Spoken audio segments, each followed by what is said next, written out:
Lakeshore Electric would not be complete without saying a word or two about Fred W. Cohen, who was the receiver, the appointed receiver of Lakeshore Electric.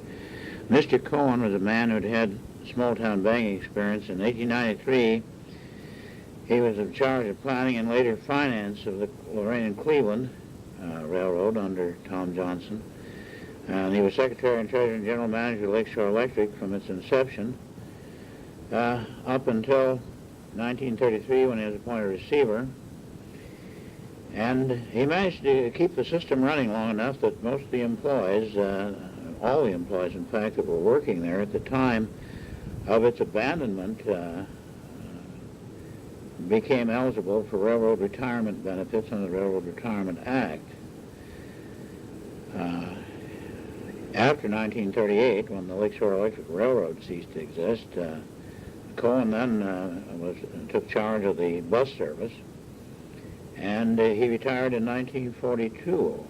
But that the Lakeshore Electric operated as long as it did was primarily because of the determination of Fred Cohen, who felt, as I still feel, that there was a place for the Lakeshore Electric in the Northern Ohio economy. I think it was tragic that we lost all these interurban lines, and I think that the day will come when we're going to regret mightily that we did.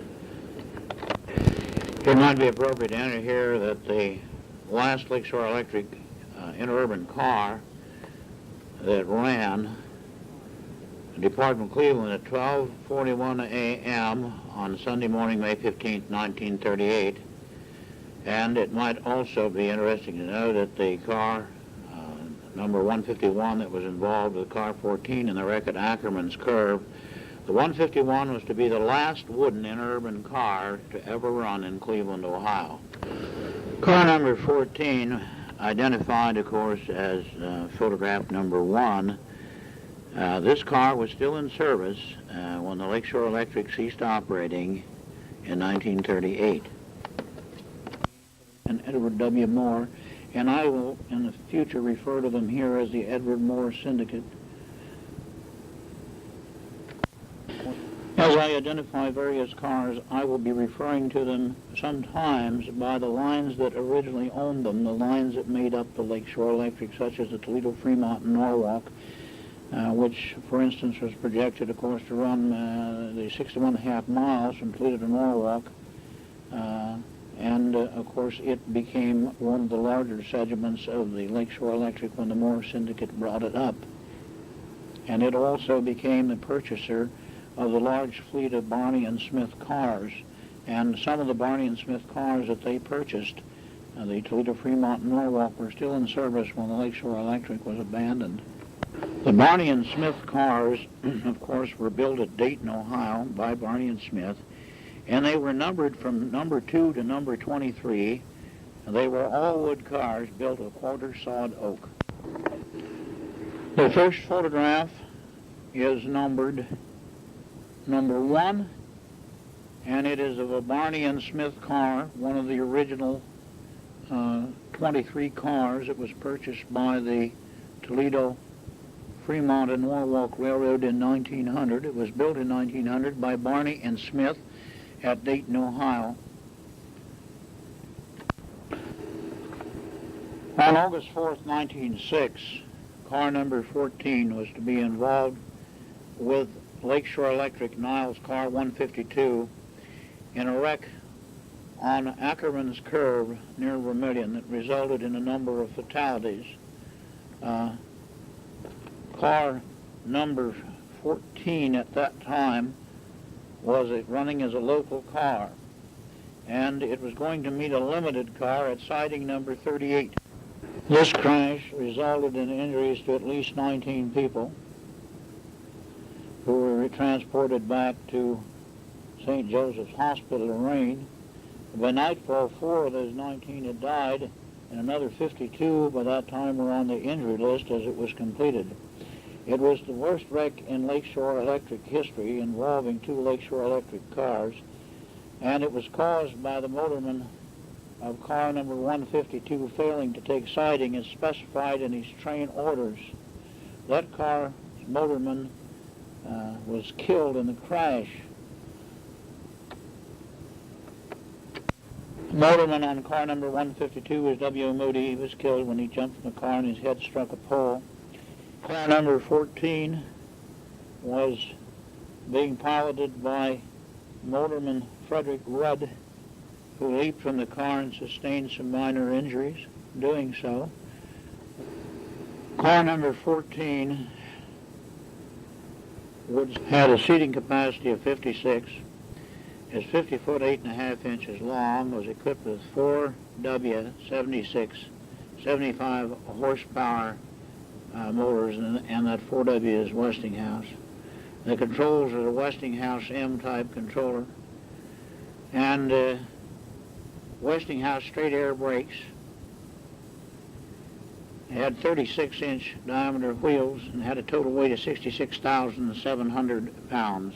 The next photograph is numbered 2, and this shows a Barney and Smith freight motor built in 1900 with a length of 50 feet 8 inches, a carrying capacity of 24,000 pounds. It had 4 Westinghouse 76 motors, but they were 75 horsepower. The 76 is the motor designation. It had a GEK 64D controller, and it was equipped with Westinghouse automatic air. And it had a Barney and Smith F-type trucks with 36-inch diameter wheels. This photograph appears to have been taken at the Sandusky car barn. Photo number 3 shows a Barney and Smith car, freight motor. It was built in 1901, 50 feet 10 inches long, carrying capacity of 24,000 pounds. It had 4 WH76 type Westinghouse motors of 75 horsepower. A GEK 64D controller, was equipped with Westinghouse automatic air, and a Barney and Smith F-type truck with 36-inch diameter wheels. Photo number 4 also depicts a Barney and Smith freight motor. This was built in 1901, 50 feet 10 inches long, 24,000 pounds carrying capacity, equipped with 4 WH76 type 75 horsepower Westinghouse motors, a GEK 64D controller, Westinghouse automatic air, and Barney and Smith F-type trucks with 36-inch diameter wheels. This photograph appears also to have been taken at Sandusky, but there is no certainty. I would not certify this as being exact. On some of these cars, you will notice flags displayed. They mean one of two things. If the color was green, it meant that there was a section following, and the Lakeshore Electric worked on timetable and train orders, and trains being superior by timetable train order right of direction. The other designation for a white flag, of course, would be in an extra train. Green meant a section following, and white, of course, meant an extra. The next photograph is numbered number 5, and the car depicted in that photograph is a freight motor. The number of that freight motor is 34, and number 34 is a Jewett car built with a Jewett Car Company at Newark, Ohio. It's wood. It was built in 1917. This freight motor was 55 feet long, 55 feet 2 inches long, had a carrying capacity of 30,000 pounds, was equipped with 4 Westinghouse 55-7A traction motors, 4 Westinghouse 55-7A2 traction motors, and they were 140 horsepower. And the control was a WHL type controller. It was equipped with Westinghouse automatic air brakes, and the trucks were Baldwin built, the Baldwin Locomotive Company, Baldwin number 87, and had a 38-inch diameter wheel. In this series, it might be well recorded, cars number 26 to 33 were original equipment of the fleet of Fremont and Norwalk, and of these cars, number 31 and 33 were double end. That means they could be controlled from either end. And numbers 41 to 46 were rebuilt from 140, 159 type Niles passenger cars, And these were wood cars, but they were steel sheathed. Number 6 is also a Jewett car. This is a wood car built in 1917, and the number of the car is number 37. It was 55 feet 2 inches long, had a capacity of 51,000 pounds. It also was equipped with 4 Westinghouse 55782 140 horsepower traction motors, had a Westinghouse HL type controller, and had Westinghouse automatic air brakes. And the diameter of the wheel of this car was also a 38-inch diameter wheel on a Baldwin Model 87 type truck. This car is displaying a flag that means that either it was running as an extra car or it was running as a following section. It had a section following, running as a regular car with a section following. I see no train number displayed in the window, so quite likely it was running as an extra. Certain of the location of this photograph, it might have been taken at the Sandusky Barns. It's possible it was taken in Beach Park, but I do not know. Photograph number 7 is of a Jewett steel car, number 40, built by the Jewett Company at Niles, Ohio in 1918. This car is 55 feet 2 inches long, had a carrying capacity of 48,000 pounds, was equipped with 4 Westinghouse 55782 140 horsepower motors, had a Westinghouse HL controller, was equipped with Westinghouse automatic air brakes, had a Baldwin 87 truck with a wheel diameter of 36 inches. Photograph number 8 depicts Niles car number 42, built by the Niles Car Company at Niles, Ohio. And this car was built either in 1905 or 1906. At least it arrived in the Lakeshore Electric property at that time. And it was 51 feet 9 inches long, carrying capacity of 30,000 pounds, had a Westinghouse 121A, had 4 Westinghouse 121A motors of 85 horsepower each, had a GEK 64D type controller, had a Westinghouse automatic air, and this was equipped with a 36-inch wheel diameter. And this was, of course, on a Baldwin truck. Photograph number 9 shows car number 84.